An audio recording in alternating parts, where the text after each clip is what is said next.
মানুষ কেন জিন দেখতে পায় না? এর ধর্মীয় ব্যাখ্যা কি? বিজ্ঞানের সম্পর্কে কি বলে? আর এর বাস্তব উদাহরণই বা কি? আজকের ভিডিওতে রয়েছে সব প্রশ্নের উত্তর। একটি রহস্যময় সৃষ্টি যার কথা আমরা শুনেছি ছোটবেলা থেকেই, কিন্তু কখনো কি ভেবেছেন যদি তারা সত্যিই আমাদের চারপাশে থাকে তাহলে আমরা কেন তাদের দেখতে পাই না? ইসলামিক বিশ্বাস অনুযায়ী জিন হলো এমন এক সৃষ্টি যারা মানুষের মতোই চিন্তা করতে পারে, সিদ্ধান্ত নিতে পারে, এমনকি ভালো মন্দ কাজও করতে পারে। কুরআনে বলা হয়েছে তারা তোমাদের দেখে কিন্তু তোমরা তাদের দেখতে পাও না। মানে তারা আমাদের জগতেই থাকতে পারে কিন্তু আমাদের চোখ তাদের ধরতে পারে না। যেমন বাতাস আমরা দেখতে পাই না কিন্তু অনুভব করি, ঠিক তেমনি জিন থাকতে পারে অদৃশ্যভাবে। আমরা মনে করি আমরা সব কিছু দেখতে পাই, কিন্তু বাস্তবে আমাদের চোখ খুব সীমিত। মানুষ শুধু 400 থেকে 700 ন্যানোমিটার তরঙ্গদৈর্ঘ্যের আলো দেখতে পারে, এটাকে বলা হয় ভিজিবল স্পেকট্রাম। কিন্তু এর বাইরে আছে ইনফ্রারেড, আল্ট্রাভায়োলেট, এক্স রে।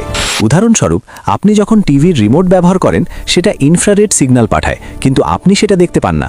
তাহলে হয়তো জিন এমন কোনো এনার্জিতে থাকে যা আমাদের চোখ ধরতে পারে না। প্রকৃতিতে এমন অনেক প্রাণী আছে যারা মানুষের চেয়ে অনেক বেশি দেখতে পারে। যেমন সাপ ইনফ্রারেড দেখে, মানে অন্ধকারেও শিকার ধরতে পারে। মৌমাছি ফুলের ওপর আল্ট্রাভায়োলেট প্যাটার্ন দেখে, আর প্যাঁচা অন্ধকারেও প্রায় পরিষ্কার দেখতে পারে। একটি ফুল আমাদের কাছে সাদা দেখায়, কিন্তু মৌমাছির কাছে সেটি একদম ভিন্ন রঙের, যার অর্থ হলো কিছু প্রাণী এমন কিছু দেখে যা আমরা দেখতে পাই না। আবার আমাদের চোখ যা দেখে তার সব কিছুই কিন্তু আমরা দেখি না। আমাদের মস্তিষ্ক একটি ফিল্টারের মতো কাজ করে, যাকে বলা হয় রেটিকুলার অ্যাক্টিভেটিং সিস্টেম বা আরএএস। উদাহরণস্বরূপ আপনি যদি নতুন একটি গাড়ি কিনতে চান, হঠাৎ দেখবেন রাস্তায় সেই মডেলের গাড়ি বেশি চোখে পড়ছে, কারণ আপনার মস্তিষ্ক সেটাকে ফোকাস করছে। এখন প্রশ্ন হলো, যদি কিছু জিনিস মস্তিষ্ক ইচ্ছাকৃতভাবে ব্লক করে দেয় তাহলে আমরা কখনোই তা দেখতে পাবো না। বিজ্ঞানীরা বলেন আমরা শুধু 3টে ডাইমেনশনে বাস করি, কিন্তু থিওরিটিক্যাল ফিজিক্স অনুযায়ী এই মহাবিশ্বে 10 বা 11টি ডাইমেনশন থাকতে পারে। উদাহরণস্বরূপ ধরুন একটি পিঁপড়ে কাগজের উপর হাঁটছে, সে শুধু সামনে আর পেছনে যেতে পারে, কিন্তু আপনি উপরে থেকে পুরো কাগজটাই দেখতে পাচ্ছেন। ঠিক তেমনি যদি জিন অন্য ডাইমেনশনে থাকে তাহলে তারা আমাদের দেখতে পারবে, কিন্তু আমরা তাদের না। অনেক মানুষ বলেন তারা হঠাৎ ঠান্ডা বাতাস অনুভব করেছেন, অদ্ভুত শব্দ শুনেছেন বা ছায়া দেখেছেন, কিন্তু বিজ্ঞান কি বলে?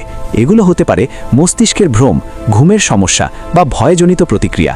তাহলে মানুষ কেন জিন দেখতে পায় না? সম্ভাব্য কারণগুলো হতে পারে তারা ভিন্ন উপাদানে তৈরি, তারা দৃশ্যমান আলোর বাইরে, তারা অন্য ডাইমেনশনে থাকে, অথবা আমাদের মস্তিষ্কই তাদের ফিল্টার করে দেয়। কিন্তু সত্যটা কি? এটা এখনও এক অজানা রহস্য।